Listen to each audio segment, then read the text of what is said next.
বৌদি, তাহলে সামনের বুধবারে আমার বোনের বিয়ে, এ নাও কার্ড ধরো, তোমাকে সবার নিমন্ত্রণ। বুঝলা? আচ্ছা ঠাকুরপো, যাবো, আমরা সবাই মিলে চলে যাবো। বৌদি বলছি, কয় টাকা দিবা নে? কয় টাকা দেবো মানে? টাকা দেবো কিসের জন্য? জিনিস দেবো বিয়েতে। ও, জিনিস দিবা? বৌদি বলছি, কয় টাকা দামের জিনিস দিবা নে?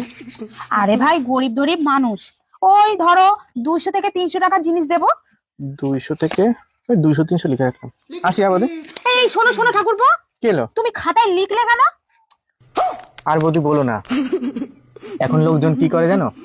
100 টাকার কাঁচের বাটি নিয়ে যায়, 100 টাকার চাদর নিয়ে যায়, 100 টাকা হাতে ধরায় দেয়, মোট কথায় 100 টাকার জিনিস নিয়ে যায়। আর জিনিস নিয়ে যায় গান্ডে প্যান্ডে গিলে আসে, সলমাই নিয়ে যেয়ে গেলে এই অবধি খায়, এই অবধি।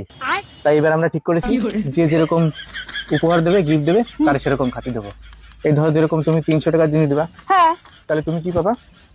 ভাত পাবা, সাদা ভাত, একটা ভেজ ডাল পাবা, কাতলা মাছের একটা পেটি পাবা, আর সলিড মাংস পাবা, তাও আবার পোল্ট্রির।